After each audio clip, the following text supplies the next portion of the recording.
Good evening, everyone. I see a lot of glasses in the audience, more so than usual. What is that? My name is Jenelle Riley. I'm the Associate Features Editor at Variety and a native Oregonian. So I am so thrilled to welcome you to this Q&A with Portlandia. Since its premiere in 2011, this show has been lovingly skewering everything from hipster hotels to feminist bookstores to brunch. Please join me in welcoming the creators, writers, and stars of the show, Fred Armisen and Carrie Brownstein.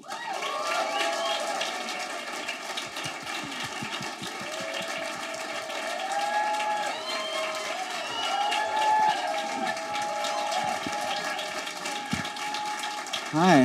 Hello.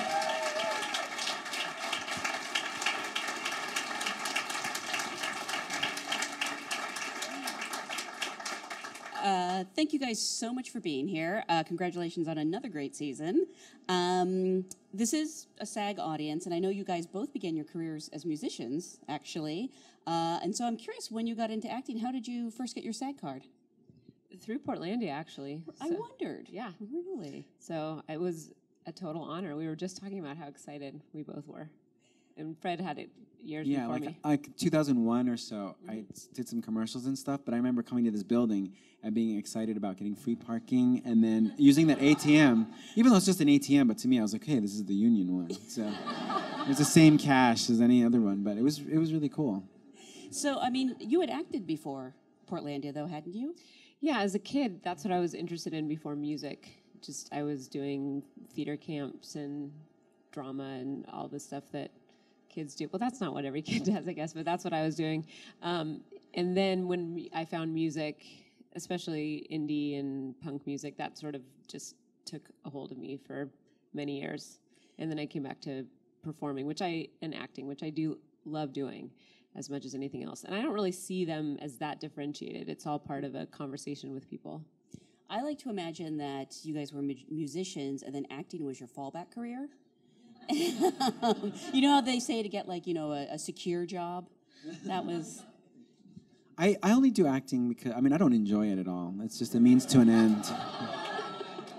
I like math, I like science, I like the sciences. But, it's a job, So I want to go back to the beginning of Portlandia. I think as far back as 2003, you guys were doing internet sketches together. How did that partnership come about? We just, we became friends, and then we just started making these videos for no reason whatsoever. And I think the first one was, during the John Kerry campaign. And they asked me to do something, so I thought I'd make a video with her. But it wasn't the actual campaign. It was like a satellite, The John Kerry campaign wanted nothing to do with us. Yeah, it wasn't that. Yeah, it was some other fringe thing. And then so we made this video. Which one did we do? Bicycle rides? Boink. Oh, Boink, okay. So we did this one where I played Saddam Hussein, and then as a rock star, it's him playing guitar and talking about music. And then any Carrie U.S. presidential candidate would want Saddam Hussein shilling for him or her. Yeah. Always. Yeah. And he didn't win. I was going to say, are you sure it wasn't the Bush campaign that hired you? We'll see. Because it's never too late. I think Bush can still win. Or Kerry can still win. I don't know. Is it true? I believe there was a writer's strike around this time, and you started focusing a lot on the internet sketches. Did that help? Oh, right. That was around then, wasn't it? I think. Yeah. We did the kitchen one. Kitchenza was during the writer's strike. Yes. So it did help, yeah, because I just always want to be doing something and working, and, so that's what we did. We did more and more episodes. It was called Thunderant. Just weird little videos that, it's almost something that was more entertaining to us than anything else. We just wanted some activity to do. Well, you were a cast member on Saturday Night Live at the time. Was there any sort of conflict of interest? How did you know if you came up Am with I a on sketch? trial here? Yeah. Is this a union issue? Oh, this is how you guys are going to get me. I did not get paid. I did not get paid for that video. How so tricky. Well, obviously, Lorne Michaels produces Portlandia as well, so there, he was. Oh, well, yeah, but he's very supportive of what cast members do and writers, and he's perfect for that. Would you come up with sketch ideas though, and think, oh, this one is better for Saturday Night Live, or this one is better for the internet? This was more like, it was very much, a duo. So it's like, what do we feel like doing? What seems funny to us? So. And the one question that everyone has to ask, so I will go ahead and ask it as an audience question from AJ Elias from Portland, Oregon. Another, what are you there he is, okay. Wants to know, why Portland? Is he too shy to ask himself? No, it's rules so that we don't have to pay them, so that you don't have their God, image that's on right. screen. This is the place for that.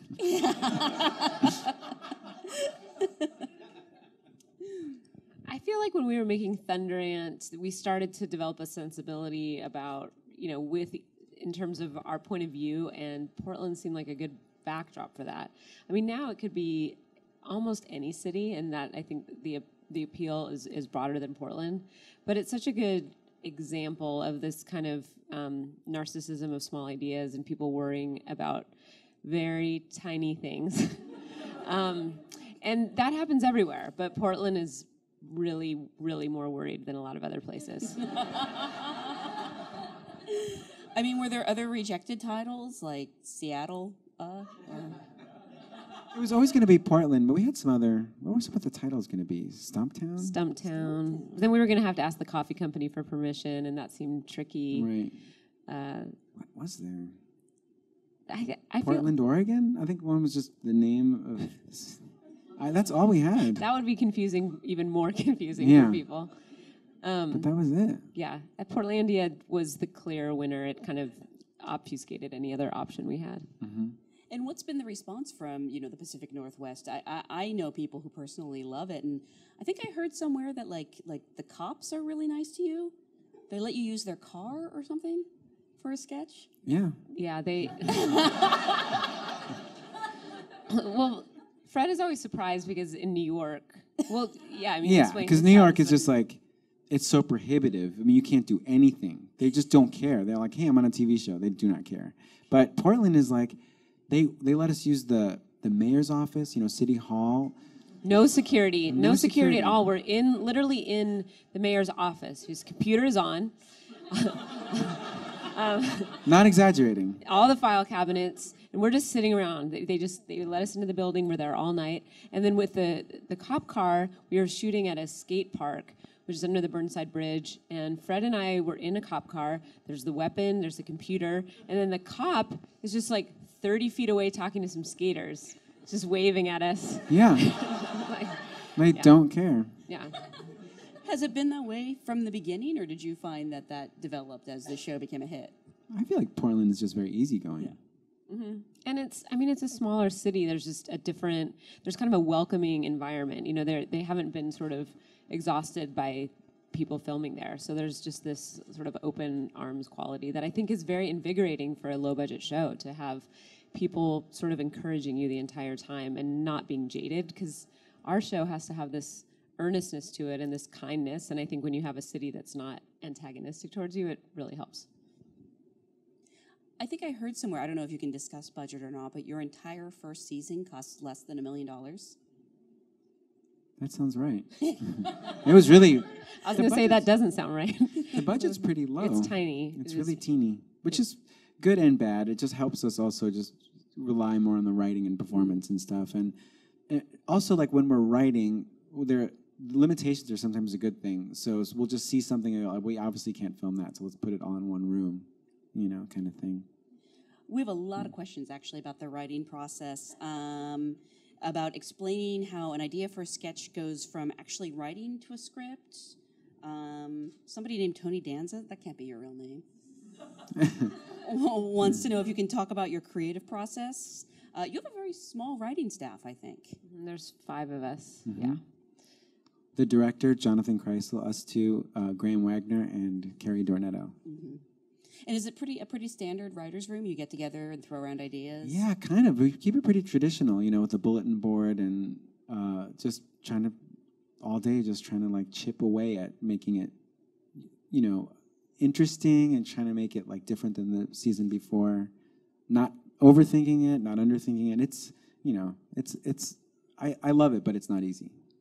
I have to wonder, because it is Portlandia, has anyone ever thrown out an idea where you guys were like, no, that's too much? That's too far. Yeah, I mean, I think really? mean-spiritedness, I think we'll toy with that a little bit, and then we feel like we don't want anyone to be a target on the show. I mean, Fred and I really relate to these characters. They feel like permutations of who we are. So when it feels like we're just kind of lampooning something for the sake of kind of making fun of it, we try to like step back from that and find out who these people are. If we don't relate to them, if there's no heart in it, then we usually reject it. And we go down those paths sometimes, then we end up just taking that card off the board. And you guys are the leads in pretty much every sketch with, a few exceptions. Does it ever get exhausting or even just confusing? Like, I don't know how many different characters you play in a day. It's both. It's definitely exhausting, but in a wonderful way. I mean, it's exhausting for everyone on the set. So to claim that we're any more tired than anyone else always feels weird because everyone is just working so hard. But it is tricky, and we rely on the just the nimbleness of our crew for the shorthand between going from one character to another in a matter of hours. We do sometimes 4 different sketches a day, sometimes more, and we're switching wigs and makeup and costume. So you need just a shorthand sometimes, like, oh right, these shoes, when I'm in these comfortable heinous shoes that are sort of Tevas with socks, which are weirdly in again. Anyway, but somehow that's come full circle. But it's like suddenly you know who you are. You sink into these shoes, or you put on a loose-fitting fabric, or you put on a certain wig, and so yeah, it's dizzying, but it's also very exhilarating. Did you know that? I mean, did you have an interest in sketch comedy when the idea to do this show first started coming around? Well, yes. But I feel like Fred and I, what's very fortunate about this show, and I think what is at the root of a lot of interesting television and performance these days, is an authentic relationship between a cast or between 2 people, and that's what Fred and I have. And I think we were just talking about the other day how we all are so reliant upon that dynamic. I mean, with every scene, we know there's going to be a legitimate, authentic connection between the 2 of us. So we never have to worry, well, will this couple seem real enough? It's like, no, we can fall into that shorthand really quickly. So I think in terms of that, Fred and I just developed our sensibility, and we went from there. Well, it's a really interesting chemistry because you guys have great chemistry in every scene, but sometimes you're both playing women, or sometimes you're a married couple, or, does that just stem naturally from your personal chemistry? Yeah, a little bit, because even though this sounds really pretentious, I shouldn't even say it. I was about to say, I'm going to say something, but then just erase it from your minds. But when we're doing these characters, I don't think in terms of like this is a guy or a girl. It's just we try to make them, interesting characters. That's all. But that does not leave this room. Good thing we're not recording. Don't record it. Don't. Well, actually, I mean this as the highest compliment, but you play a great woman. I mean, it doesn't feel like, Thank you. It's really weird. Whenever in my mind I picture, whenever I do one of like Nina or something, that high-pitched girl, I always think in my head that she's petite and little. And I really actually feel, I'm like, oh, I'm sure this looks pretty passable. But then when I watch it, it is horrifying. It's like a monster with a wig. So much flesh. Well, it's such a fine line because you don't want to be like the Monty Python, men obviously in drag. I think Kids in the Hall is a good model of that. They were so good. That always seemed, that's one where when I would watch it, I thought, oh, these are just real characters and they're not even playing it up that much. So, yeah, they were a good model for that. Did it take a while to find your womanhood? I mean, to modulate No, it was performance? just, not really. It's just wigs and stuff, because even though we get into it and we take it seriously, it is just like a sketch show, so we try not to overdo anything. I have a question, really, from Lauren Michaels? But it's a female. That's really your name? Wow. No, it's not. Lauren, but spelled Lauren. Wow, Michaels. Wants to know, I was like, wait a second, he's here. What are the challenges and advantages of having a comedy partner? Ooh, yeah. I mean, I think I'll start with the challenges because that just seems more challenging to think about. And Fred loves when I go first because then he's like, my answer will be better. Because, That's a challenge right there. Who has to answer the question Right, who could be first? more eloquent? Yes. Let's have an eloquent off. Yeah, let's do it eloquent off for this answer. Okay. That's a horrible idea. I think the challenge is just protecting the relationship, and you can start to take that for granted, and I think when you have a working partner or any kind of intimate, and I just mean emotionally intimate, like relationship, you can sometimes just make assumptions about how well you know each other, and those are all the things that work, but those are all the things you have to protect. So that's the biggest challenge, is just making sure that we just check in with each other and kind of maintain the friendship as a working relationship, because that's what makes the show go. So that's the challenge. Yeah. I guess the advantages are the same thing. Yeah, that's an advantage too. That seemed eloquent. Don't fuck this up. Yeah, but you just turned it uneloquent by adding that. A challenge. What are we if not a challenge?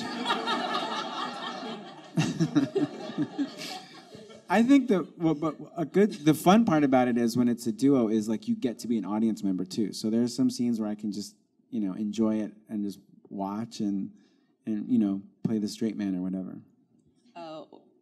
Lauren has another question, and we'll give her another one because her name's Lauren Michaels. How do you keep coming up with fresh ideas?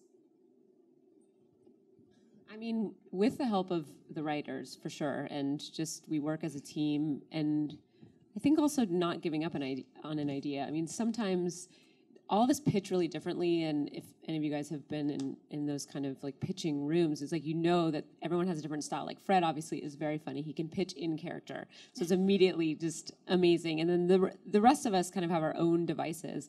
So it's like we have to kind of believe sometimes or have faith in the process. Like we may not know what this is. It might take more time. And I think with each season, we re-examine, we try to like problem solve, and like Fred said, chip away at it. So I think that's kind of how we keep coming up with new ideas, is by sort of working through even a very flimsy early idea, because sometimes those turn into something pretty magical. And there's also like just weird luck. You just think of something and there's no controlling it. That's the frustrating thing. But hopefully something just comes to you one day and we'll just write it down in our phones or whatever. But like Pull Out King from this season, which maybe none of you guys have seen. It's amazing. Well, thanks for watching that episode, by the way. This one, the going away one. Getting away. I actually want to talk about this episode because I did not even realize that was Katie Lang until she started singing.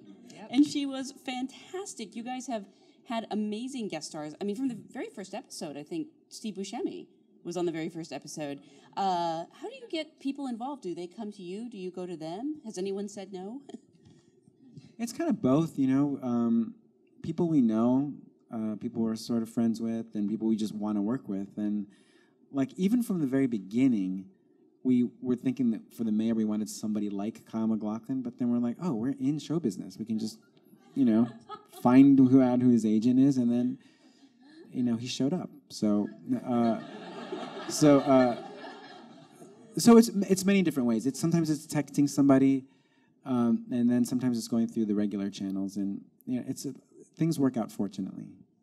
Is there someone you would love to have on the show that you're, either you've asked and it hasn't worked out yet, or you're waiting for the perfect role? For me, Yoko Ono would be great. Someday. That'd be amazing. Yeah, that'd be amazing. Yeah. Have you asked? Yeah, something with scheduling or something didn't work out last year, but scheduling. Yeah, I mean, that would be amazing. Yeah, we would love that. I feel like Tilda Swinton, turns out she's a fan of the show. I believe that. She pitched Scotlandia as an idea, and I was like, huh. Okay, but sure. If she wants to do Scotlandia, we will go there. We will shoot that show. She's brilliant. Why hasn't this happened yet? We're working on it. We're working on it. You've had a lot of musicians on the show, obviously. Who has really impressed you with their acting ability? There's not a single musician that hasn't impressed us. I mean, I think one thing about musicians or people that come from, outside of the acting world is, first of all, the amount of frivolity that they're allowed, especially a serious musician, someone like Eddie Vedder from Pearl Jam or Johnny Marr from the Smiths, whose music is earnest and it's changed people's lives, and then they get to come on the show and show a side of themselves that they never the audience hasn't seen. So I feel like there's a lot of joy that they bring on a set and a lot of energy, which is usually half the battle. And so I feel like everyone has surprised us. Yeah, definitely. Yeah. I have a question from Eric Don. Says, I hear you improvise on set. How much of the show is improv versus a detailed script? This isn't a union thing again, right? Have to be very careful. It's like, it's mostly improvised. We come up with a sort of, we'll write a script or sort of guideline for how the scene is supposed to go, but then we'll just ignore it, and then, it's only because like we want the dialogue to sound natural. It also makes the day go faster instead of us just trying to memorize stuff all the time. It's like, it works a lot better that way for us. Sometimes we'll keep a joke, and we'll definitely keep, if certain lines seem very spot on, but we'll soon deviate from that. Our director will say, okay, we got that, and now let's just improvise. It's about 90% improvised.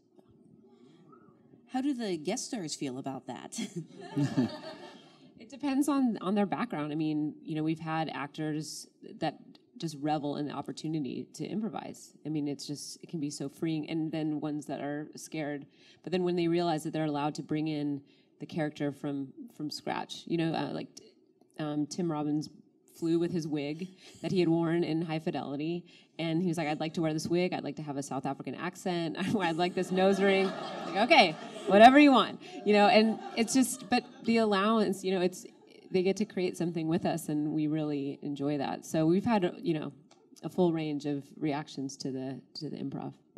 Is there anybody who says, like, I need a script, I'm sorry?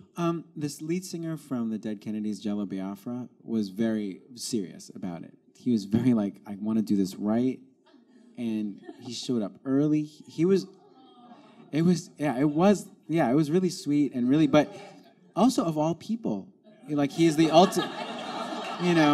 The ultimate punk, like really, from an other world of punk, even more punk than punk, and he was the most serious. I think I heard, was it Kyle MacLachlan had to improvise a song, Yeah, and you didn't tell him that it was going to be improvised? I think we forgot to tell him. I think we did forget to tell him. It was a love song to the city of Portland, and yeah, he improvised the whole thing. It was Tom Jones, it was Neil Diamond, it was very sexy and very unhinged. Yeah, it was great. At what point did he realize he was going to have to make it up on the... Couple minutes before. Yeah, because the scene is at City Hall, and it's orchestral behind him. It's not like he just made up a song in the office. It's like the cameras sweeping past him, and there's like the violins and stuff. But we just had the backing track, and we're like, you sing to this. John explained to him, you sing to this, but you have to make up the words. He doesn't look like it doesn't look like he's making it up as he goes along. Yeah, well, he's great. He's a great actor. Yeah. How many takes of that do you get to do? I mean, are there outtakes where the song is completely different? No, I think we just did it a couple times through, but we just took segments of it. Really? Yeah. I hate to ask you to pick, but who are your favorite characters to play? I like Nance from Peter and Nance, just like... we talk about this a lot, but they're this very syrupy, kind of cloying couple, and it's just a way of being with someone else that I'm not really used to, like this sort of, like, where you blink and you miss the person, people like... We have to put that in the lines. Yeah. It's like you never want to look away. So that to me it's just, I'm fascinated by couples that are like that, whose proximity to each other is like, that's the oxygen that they are living on. And so Fred and I just get to enact couplehood all the time and all these different manifestations of it. And that couple to me is a very interesting dynamic, because the smallest thing puts them at odds with each other and makes them feel distant. And that's amazing to work with, I like the blink line, is so good. I like Toni and Candace, because that's just that's like a fun work day of just being at this feminist bookstore and just, giving people a hard time. It's really great. I was going to say, I think I know that bookstore, but I suspect that's pretty much every feminist bookstore in Portland. That's a real feminist bookstore. It is? Absolutely. Yeah. There's hardly any set dressing there. That is just... That's a real place. Yeah, it's called In Other Words. In Other Words, they're huge fans of the show. And the fact that we've made a feminist bookstore in the U.S. a tourist destination is awesome. It's awesome. It seems like the people of Portland have a really good sense of humor about themselves. They don't. Has Yeah, anyone ever gotten angry? Not to our faces.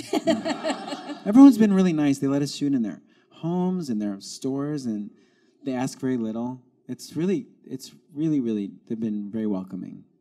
In the episode we just saw, and what I've seen of season 4 so far, it feels like there's a lot more story arcs than maybe just one-off sketches that we might have seen in the past. Was that a conscious choice to move in that direction? Absolutely. I think in terms of just having the show progress season to season, we wanted to challenge ourselves. And also it seemed like instead of concepts, what brings people back to a show is character. And so, when you start writing for characters and you think, well, what's their journey? Then all of a sudden the writing becomes a lot more, three-dimensional and interesting. And so we definitely did that. And we're continuing this season. We're in the middle of writing season 5 to work on longer narrative arcs. Celery, yeah. Celery was one of those, yeah. Or maybe she just wants some celery. Oh. Yeah, I know. There's some food over here, I think. So I love the celery episode, and I think it's interesting that Steve Buscemi is kind of the lead of that episode, if you would say, instead of one of your guys' characters. Well, yeah, when we wrote it, we were thinking who's going to represent it. This episode is like different people represent different vegetables, so they're kind of in competition with each other, and it's about cool vegetables. You know how kale is like really popular right now? So he played the guy who represents celery, because we thought of like, what's the most uncool vegetable? And he was perfect for it, and then he was perfect, and then I don't know what you call this, technology dropping or name dropping, but so I texted him, right? What is that called? I don't know. I'm bragging, I guess, openly, and we told him the storyline, and he said he was making something with celery, and he was commenting to his wife about how no one likes celery anymore, so it worked out. Yeah. I love celery.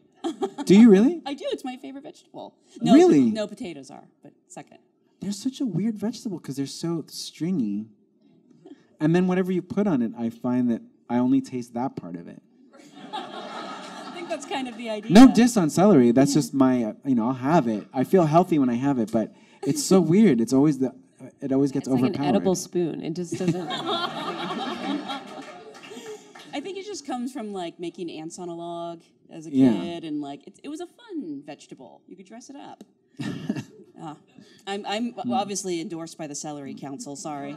I have a question from Shay Ali, right there. Wants to know, are there any characters that you guys created which haven't made it to air that you don't mind telling us about? Also, Kako.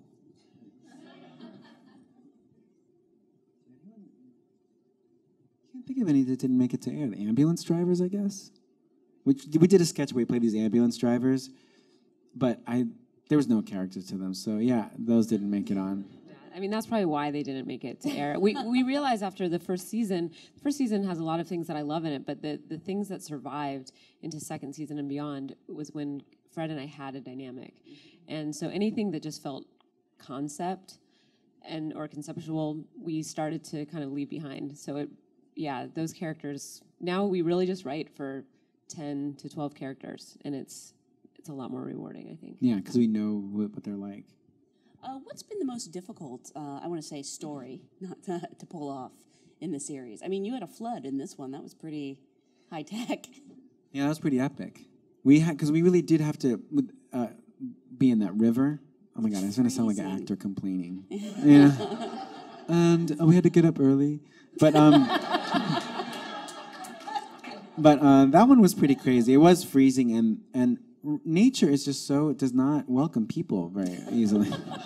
Nature is not interested in people. Yeah, Fred's not a big nature guy. Yeah, I'm not. So the river doesn't have places that's like, here, people could stand here. It's all like slippery rocks, and it also, rivers don't take a break. They're not like, it's not like, it just keeps going. It's a constant, it's so mean to people, How long were you guys in there for? Hours. It was freezing. Yeah, we were in there for hours, yeah. And the crew were able to be in wetsuits or dry suits, depending on their choosing, but we were basically naked. Yeah. So it was pretty cold. And then we shot the show. Thank you. Thank you very much. Thank you.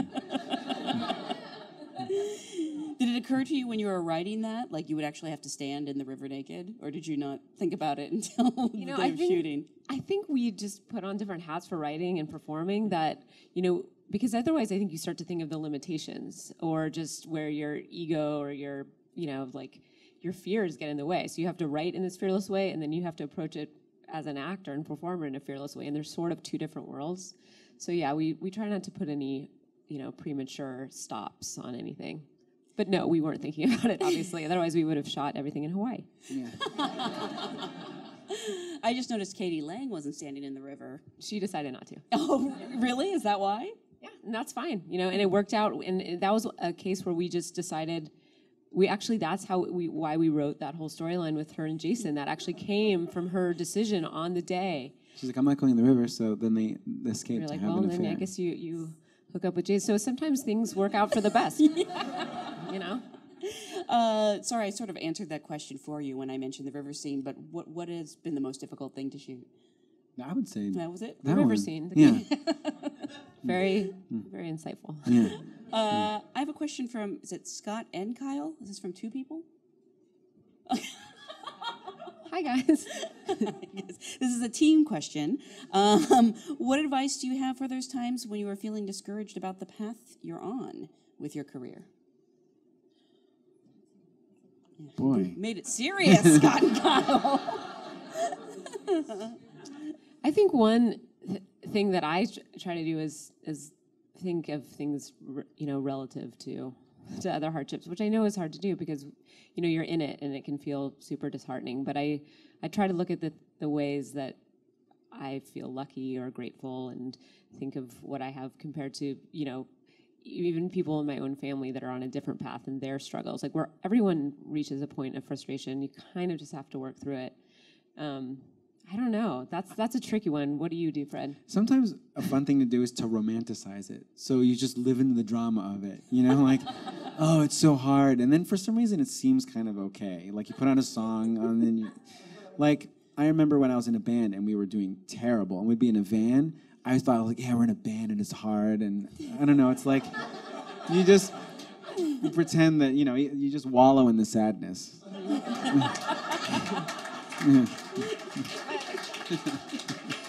I think sometimes not having a backup plan is the way to go because you're like, this is it. Mm-hmm. This is it. All the stakes are here. Let's do it. That was actually one of our other questions. What do you think you would be doing if not performers? If you weren't performers, so writing doesn't count? I don't think so. What are the rules? Should we do that? Should we pick that? Well, yeah, I would be writing, or I feel like I would be dog training or something. I don't know.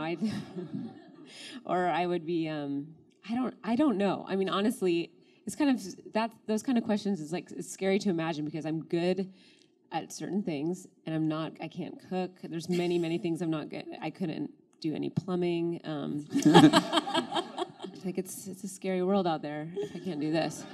I would say maybe mogul, you know, oil or you know, sort of Exxon mogul in the oil industry. Because I don't know, I just feel that way.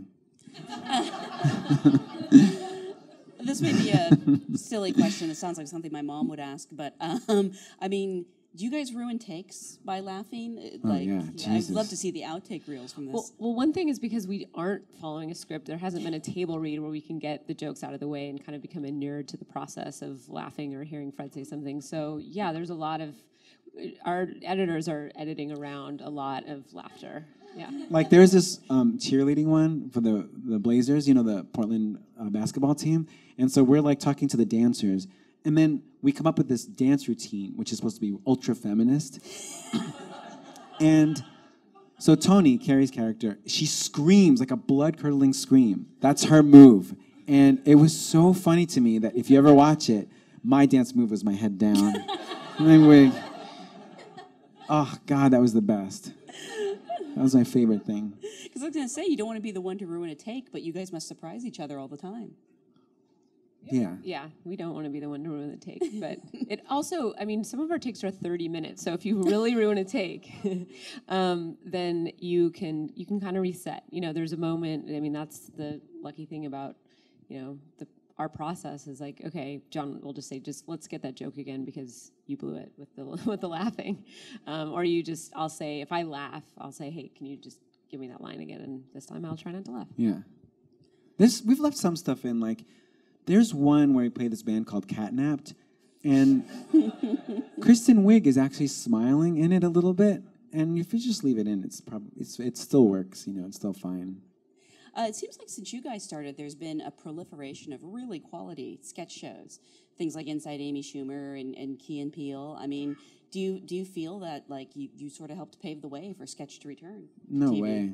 That's like we're psyched that we're part of this thing that's happening right now, but I think it like started with Tim and Eric maybe, or somewhere in there. I mean, going back to like Mr. Show, and there's been a lot happening that definitely I feel like we followed in their footsteps.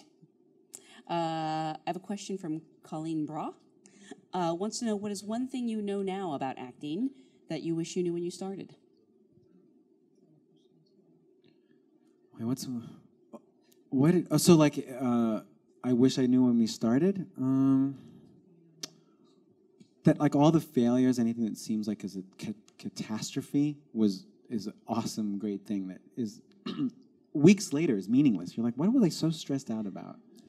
Projects that didn't even come to fruition anyway, stuff that wasn't right for me, and then stuff that just allowed me to have time to do other things. I remember like I auditioned for Mad TV, and I didn't get it, but I was like, that's it. I thought that was like the end of the world. So I think, but that said, maybe it's good that I didn't have that wisdom then, you know. I thought you were. I thought you meant in the moment, and I was going. I mean, I already agree with your assessment, but I was going to say, like in the moment, some of those things that feel a little bit like they're faltering. You know, sometimes I think what you discover in that moment of fear or uncertainty, or just of nerves, it's like you discover something new. So kind of allowing that process to be part of it has sometimes turned out for the best, I think. And I didn't know that at the beginning, because you are just so fearful of having a moment that feels like you're going to stumble. You're like, I can't possibly do that. That's going to ruin everything. But now I sort of live for those moments where I have to write myself again. Is it hard to go out? I don't know if you do, actually, if you go out and audition for other work or act in projects that you didn't create.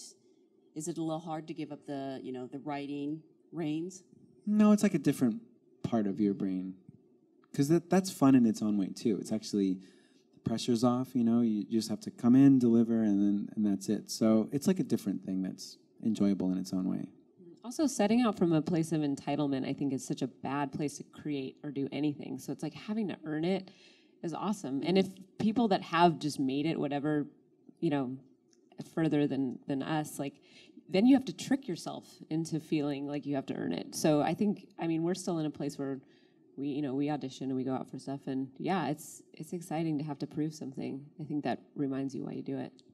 Would you be willing to share with us your worst audition experience? Man. Either you haven't had any or you're having trouble narrowing it down. I auditioned, I sent in something for the Gus Van Sant movie, and just an Oregon director. Failed on every level. It was just, I was ill prepared. I felt like I just had no grasp of what I was doing, and it was not good. I should have not sent that in, I guess. So yeah, I feel that was definitely my worst one. That was one where I just felt terrible afterwards. It's like, when you do something, you're just like, I didn't get that. No way. It's not a good feeling, but it's fine. Yeah, but then feel the sweat like everywhere, like the cold and sweat everywhere. Yeah, you just want it. You're just like, I know I just blew it. Like you just wish a hook could come and just take you off. Thank you very much for the hook. I'm leaving, and then it's like you never want to see that person again. I see Gus all the time in Portland. I had a meeting once with a director at a house, right? And then I was like, I looked on the GPS and I was like, oh, this is going to be easy. Just go through these hills. It was like way up in the hills somewhere. And my car GPS 100% sent me to the wrong place. That it was like a movie where there was no natural way a car could go through this jungle of trees and stuff. It was like saying go forward or something like that. And I was really, really late, embarrassingly late. And I can only blame that machine, but then I should have also planned out my trip a little better. But I'll never forget it. I felt terrible. I thought you were going to say it sent you to the wrong house, and I was like, but what if it was Ben Affleck's house? Oh, yeah. Yeah. No, it was worse than that, in that, like, it just sent me into the trees. And I wrote to the GPS company. I wrote to the lady, and I was like, no, I don't know. So when are you working on season 5 now? You're working on writing. When can we expect it? And is there anything that you can reveal about the new season? I can tell you the first part of that question. We'll shoot all summer and it will air in January, February next year. I don't know what we can reveal except more longer character narrative arcs. Yeah, like that's what we do every day. Is we just, we want to make it good. We do. It's really weird. It's like I think we're a little hard on ourselves sometimes, but maybe that's a good thing. And I just need to ask for my own personal use, and the fact that there are 100 people here doesn't matter. How did you get Ron Moore to participate in the Battlestar Galactica episode? How did we? How did that all work out? Because that episode was a lot of scheduling because we had different people from the actual show, and I remember the date kept changing because of people's availability. One guy came in from England. Oh, James no, Callis. India. He was in India or something. Yeah, he flew in from India. And I think with Ron Moore that what was interesting was, the Battlestar Galactica fans, this is who we're talking about for those of you that don't watch sci-fi, they had never, a lot of their fans are very fervent and they have wanted reunions and that kind of stuff. And it was the first time they even sort of acknowledged or did anything that had to do with the show since it had aired. So we felt very honored and, to have 2 of the cast members and the creator. Yeah, it was very exciting. So. I just didn't know if Ron Moore had ever acted before, and he was great. Oh, he was great. That was one of our favorite things. Well, again, congratulations on another great season. I can't wait for the next one. Thank you Thanks, guys so much for being here. So that's a good system. So that's it? They just handed cards up to you? That's how it's done. So everyone's here is actors? Yeah, they're all SAG Are any of you members. guys writers as well? But boo the Writers Guild, right? We're against them? How does this work? Are they the enemy? So you guys all go to auditions and everything, right? And you love it or you hate it? Both. It's like this. Yeah. All right. Just because there's a lot of actors in the same place, I just want to try something out. Acting exercise. Will you guys act for me, like I'm going to say something and you guys act like you're from another country and you don't speak English? All right, here we go. And action. Hey guys, how you doing?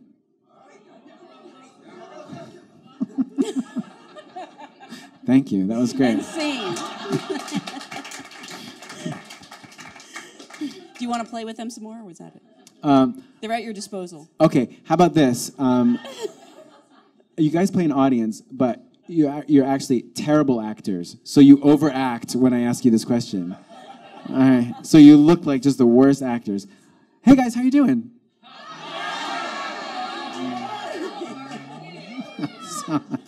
This guy was going like this.